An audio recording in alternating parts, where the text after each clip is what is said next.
Students आज जो हमारा टॉपिक है उसमें हम डिस्कस करेंगे। हमारा जो लेक्चर चल रहा था एडवांस सेट थ्योरी का, ठीक है।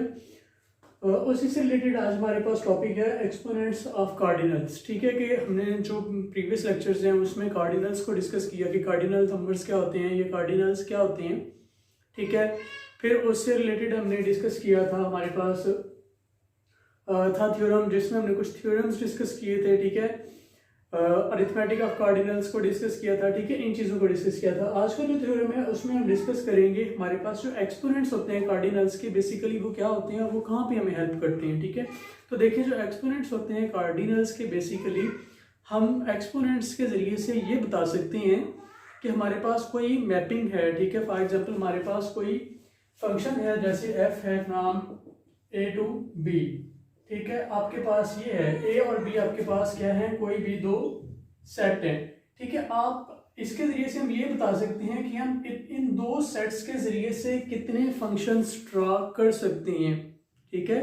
कि इन दो सेट्स से हम कितने फंक्शंस बना सकते हैं जो इनके ऊपर क्या होंगे, डिफाइंड होंगे, ठीक है। तो बेसिकली कार्डिनल्स हमें हेल्प करते थे इसमें कि फॉर एग्जांपल आपको दो सेट्स दिए जाते हैं और आपको कहा जाता है कि बताइए कि हम इन दो सेट्स से कितने फंक्शंस ड्रा कर सकते हैं, ठीक है। तो उसको एक्सप्लेन किया था एक्सपोनेंट्स के जरिए से। हमने जो कार्डिनल्स का एक्सपोनेंट्स थे, ठीक है, इसी की हेल्प से हमने इसको बताया था, ठीक है। देखते हैं ये किस तरह से इसमें हेल्प करते हैं। हम लेट करते हैं कि हमारे पास क्या है, कोई भी दो सेट हैं, ठीक है। लेट करते हैं, let A and B be any two sets, ठीक है। बी एनी टू सेट्स, ठीक है। कि ये हमारे पास कोई भी दो सेट्स हैं, ठीक है। Then B raised power A denotes the family of all the functions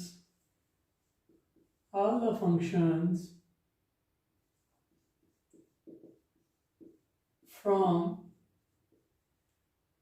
A to B, that is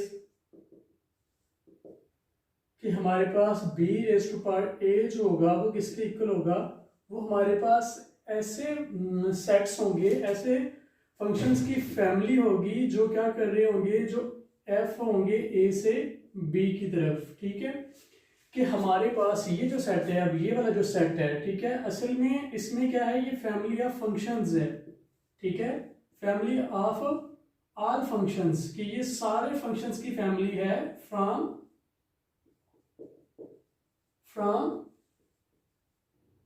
a to b, ठीक है। कि इसमें वो सारे फंक्शंस हैं, इस सेट के अंदर क्या होगी, वो सारे फंक्शंस होंगे जो a से b की तरफ डिफाइंड होंगे, ठीक है। तो हम क्या बताएंगे, अब देखें B raised power a basically ये हमें बता रहा है कि आप क्या करें, आपके पास इस फैमिली के, इस सेट के अंदर कितने फंक्शंस आएंगे, ठीक है। बी रेज़्ड पावर a से हमें ये पता चलेगा कि इस सेट के अंदर इसकी जो कार्डिनैलिटी होगी बेसिकली, ठीक है। जब हम इसकी कार्डिनैलिटी को बताएंगे तो हमें ये बताएगा कि इसमें नंबर ऑफ एलिमेंट्स कितने हैं। तो नंबर ऑफ एलिमेंट्स होने का मतलब है कि इसमें नंबर ऑफ फंक्शंस कितने हैं। तो जितने नंबर ऑफ फंक्शंस हैं, ठीक है, वो हमारे पास वो बेसिकली क्या है, हमें ये बताता है कि ए से बी पे हम कितने फंक्शंस को ड्रा कर सकते हैं, ठीक है। तो ये हमारे पास क्या आ गया, ये हमारे पास कुछ इस तरह का सेट होगा। इसमें इन दिस नोटेशन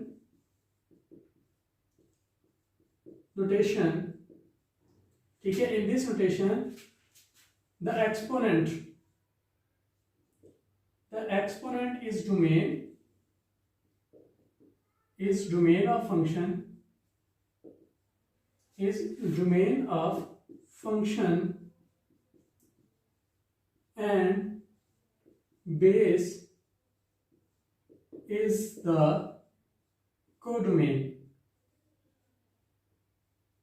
ठीक है। कि हमारे पास इसके अंदर जो ये पावर होगी, जो बेस होगी, सॉरी जो एक्सपोनेंट होगा, ठीक है। द एक्सपोनेंट जो हमारे पास यहाँ पे एक्सपोनेंट है बेसिकली वो क्या होती है, डोमेन होती है फंक्शन की। और यहाँ पे जो बेस होगा वो बेसिकली क्या होगी, वो क्या कहलाएगी, वो कोडोमेन होगा उस फंक्शन का, ठीक है। कि जैसे ये हमारे पास थी ना, तो अब इसमें बी क्या होगी, कोडोमेन होगी। जैसे ये बी, तो ये कोडोमेन है, और ये हमारे पास क्या है, डोमेन है, ठीक है। अब एक एग्जांपल अब अगर हम देखते हैं तो the cardinality of B raised power A, the cardinality of B raised power A is defined as कि b रेज़्ड पावर a की जो कार्डिनैलिटी होगी वो इक्वल होगी b की कार्डिनैलिटी, a की कार्डिनैलिटी, और इसको हम क्या लेते हैं, beta raised power alpha, where beta जो है वो किसके इक्वल है, कार्डिनैलिटी है b की, और अल्फा किसके इक्वल है, कार्डिनैलिटी है हमारे पास a की, ठीक है। तो ये हमारे पास एक्सपोनेंट्स हैं, ठीक है। कि एक्सपोनेंट जो होगा, अब इसी से रिलेटेड एक एग्जांपल करते हैं, लेट करते हैं कि हमारे पास एग्जांपल है, हमारे पास लेट कर लेते हैं कि जो a है हमारे पास वो इक्वल है 1 2 या x y z कर लेते हैं, x y और z, ठीक है। और जो b है वो मेरे पास क्या है, 0,1 है, ठीक है। कि मैंने लेट कर लिया कि जो मेरे पास a है वो x y z है, और मेरे पास जो b है वो क्या है, 0 1 है। अब मैं क्या करता हूं, अब देखता हूं यहां से a की कार्डिनैलिटी कितनी है, ठीक है। यहाँ पे अगर a की कार्डिनैलिटी को देखा जाए तो वो मेरे पास है 3, b की कार्डिनैलिटी को देखा जाए तो वो है मेरे पास 2, ठीक है। तो b a की जो कार्डिनैलिटी होगी मेरे पास वो क्या होगी, b की कार्डिनैलिटी और a की कार्डिनैलिटी। तो दिस इंप्लाइज दैट ये मेरे पास आएगी, b की कार्डिनैलिटी क्या है 2 और a की कार्डिनैलिटी क्या है 3, और ये मेरे पास आ जाता है 8, ठीक है। तो इसका मतलब है कि मेरे पास जो b रेज़्ड पावर a होगा, ये मेरे पास जो b रेज़्ड पावर a जो फैमिली ऑफ फंक्शंस है, ठीक है। कितने कौन से फंक्शंस की फैमिली है, जो हमारे पास फैमिली है फंक्शंस की, फंक्शंस कहाँ से डिफाइंड है, a से b की तरफ, ठीक है। उसमें कितने, उसकी कार्डिनैलिटी कितनी होगी, 8 होगी। मतलब क्या है कि इसके अंदर हमारे पास कितने फंक्शंस आएंगे, 8 आएंगे, ठीक है। और यहाँ पे हमारे पास कितने फंक्शंस आएंगे, 8 आएंगे। अब देखते हैं कि हमारे पास 8 ही फंक्शंस आते हैं। देखिए अब यहाँ पे हमारे पास जो b रेज़्ड पावर a की कार्डिनैलिटी आ रही है वो 8 आ रही है, ठीक है। अब मैं क्या करता हूँ, फंक्शंस को डिफाइन करता हूँ a से b की तरफ, ठीक है। f1 में लेट कर लेता हूँ, मेरे पास है x 0 y 0, और मेरे पास तीसरा क्या है, z 0, ठीक है। एक फंक्शन मैंने ये ले लिया, ठीक है। अब ये फंक्शंस बेसिकली हमने किस तरह से डिफाइन करने हैं, देखिए फंक्शंस हम कहाँ से ले रहे हैं, कौन से फंक्शंस ले रहे हैं, जो a से b की तरफ हैं, ठीक है। a से f functions from a to b हैं।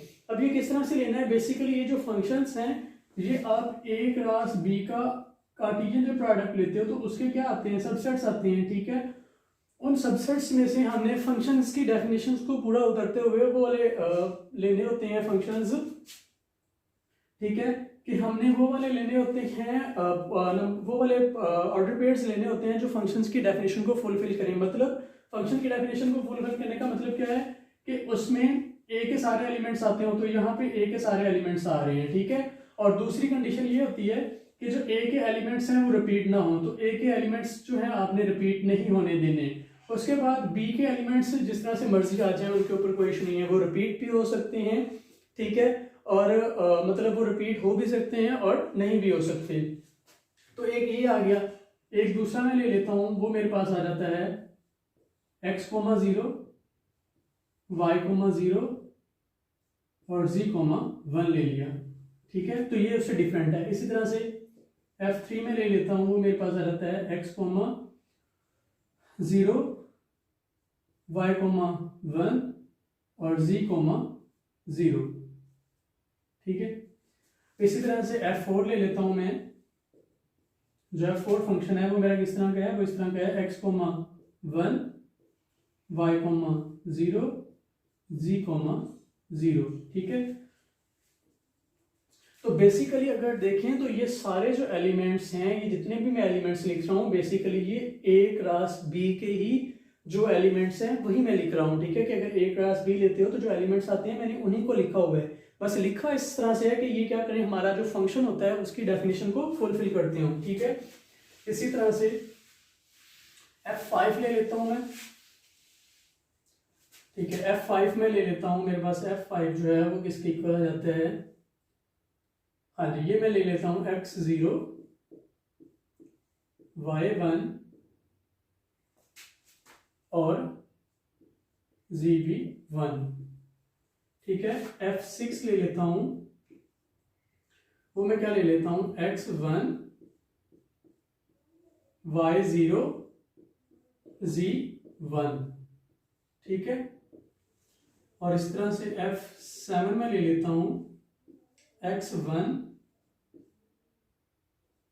x,1 y,1 z,0, ठीक है। और F8 में ले लेता हूं तो x,1 y,1 z,1, ठीक है। तो ये मेरे पास इसके जो फंक्शंस होंगे सारे के सारे जो इसके फंक्शंस होंगे वो ये होंगे, ठीक है। कि अगर मैं A क्रॉस B का प्रोडक्ट लेता हूं, ठीक है, कि A क्रॉस B का प्रोडक्ट लेता हूं, कार्टेशियन प्रोडक्ट लेता हूं और उसके सेट्स को फंक्शंस की डेफिनेशन के अकॉर्डिंग लिखता हूं, तो जो पॉसिबल मैं फंक्शंस डिफाइन कर सकता हूं वो यही होंगे और इतने ही होंगे, ठीक है। तो इसलिए अब देखते हैं हमारे पास कितने फंक्शन है, 1 2 3 4। तो b⁴ में मेरे पास आते हैं f1 f2 f8, ठीक है। तो b⁴ की यहां से अगर मैं कार्डिनैलिटी को डिफाइन करता हूं तो वो भी कितनी आएगी, तो वो भी मेरे पास क्या आती है, 8 के इक्वल ही आती है, ठीक है। तो कार्डिनैलिटी जो है वो b⁴। अब देखें असल में एक्सपोनेंट्स से हमें क्या हेल्प मिली, हमें ये हेल्प मिली है कि अगर हमारे पास ये चीज है, ठीक है, अगर आपके पास कोई भी दो सेट्स हैं और आपसे पूछा जाता है कि बताइए जी हम इससे पॉसिबल कितने फंक्शंस बना सकते हैं, तो हम उससे कितने पॉसिबल फंक्शंस बना सकते हैं, आपने यही फॉर्मूला यूज करना है जो एक्सपोनेंट्स है ऑफ कार्डिनैलिटी का, ठीक है, ये वाला। और इसके जरिए से हम बता सकते हैं कि हम उससे कितने फंक्शंस डिफाइन कर सकते हैं। ओके, तो ये था एक्सपोनेंट्स ऑफ कार्डिनैलिटी। तो अब इसमें ये चीज को माइंड में रखना है कि जो हमारे पास एक्सपोनेंट होगा, जो पावर होगी वो हमेशा डोमेन होगी और जो बेस होगी वो हमेशा क्या होगी, डोमेन होगी, ठीक है। तो जो हमारा नया लेक्चर होगा इंशाल्लाह उसमें हम डिस्कस करेंगे जो हमारे पास इससे रिलेटेड थ्योरम्स हैं उन चीजों को, ठीक है। तो अपने नए लेक्चर में मिलेंगे, तब तक के लिए अल्लाह हाफिज।